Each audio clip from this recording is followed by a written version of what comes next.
পানী ছিঙিছে এই পথছোৱা ক'ৰপৰা এই পথছোৱাৰ গুৰুত্ব কিমান আৰু এই পথছোৱাত কিমান সহায় হৈছে বিশেষকৈ আপোনালোকে জানে যে ধেমাজি তিনিআলিৰ পৰা আমাৰ যি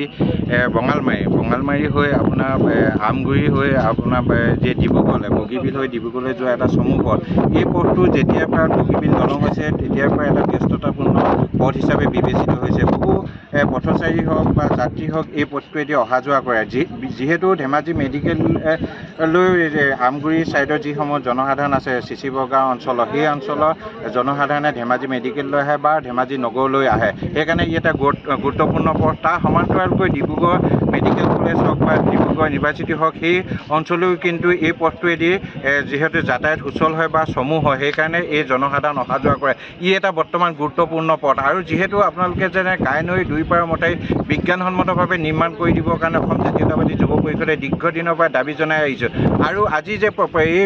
যিটো পথ ছিঙিছে পথটোৰ পৰা প্ৰমাণ হৈছে যে তেওঁলোকে যিটোটা মথাউৰিটোটা বিজ্ঞানসন্মতভাৱে নিৰ্মাণ কৰা নাই আৰু তাৰ সমান্তৰালকৈ লোকনিৰ্মাণ বিভাগ আৰু জলসম্পদ বিভাগৰ মাজত যি বুজাবুজি থাকিবলৈ সম্পৰ্ক থাকিবলৈ সেই সম্পৰ্ক নথকাৰ কাৰণে আজি এই দলংখনৰ মাজত যিটো কাইনৈ বহন ক্ষমতা সেই বহন ক্ষমতাটো কিন্তু তেওঁলোকে নোৱাৰাৰ কাৰণে আজি এই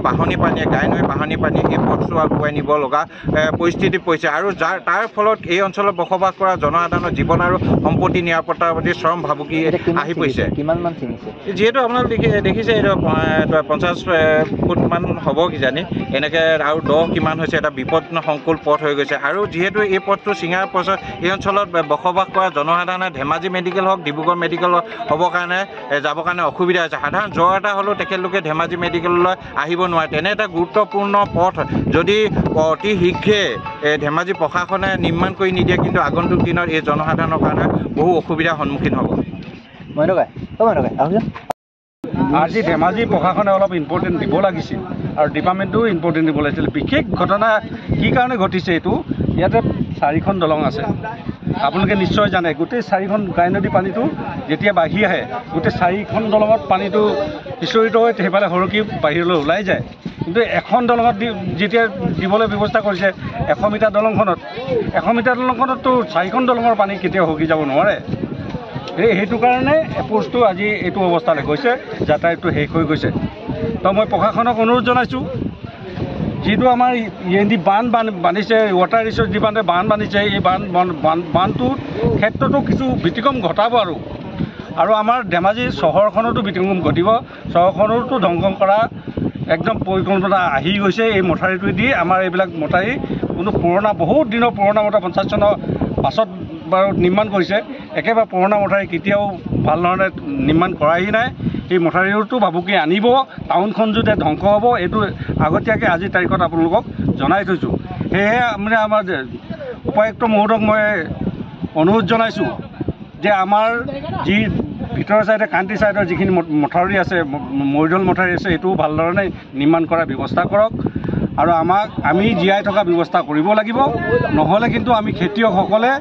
কেতিয়াও জীয়াই থাকিব নোৱাৰিম আৰু ধেমাজিবাসীও জীয়াই থাকিব পৰা ব্যৱস্থা নহ'ব সেয়ে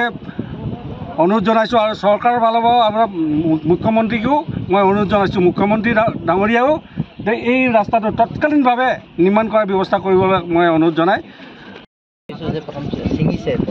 এই পথছোৱা কেতিয়াবা ছিঙা আৰম্ভ হৈছিলে বৰ্তমান কিমানমান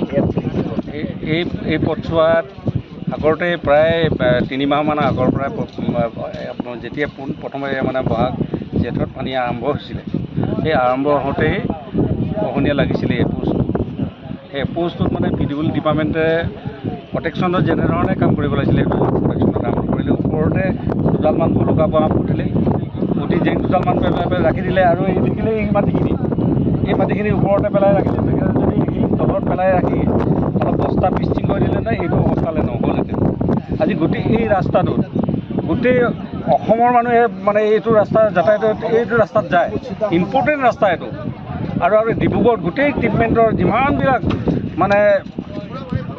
চৰকাৰী যিমানবিলাক মানে বেমাৰী নিয়া গাড়ী আছে এই গাড়ীবিলাক এইটো ৰাস্তাত নিয়ে জঁপিয়াই যাব পাৰিবি কিন্তু ঘূৰি আহিবি কেনেকৈ এই মাথাটো জঁপিয়াই যাবি পাই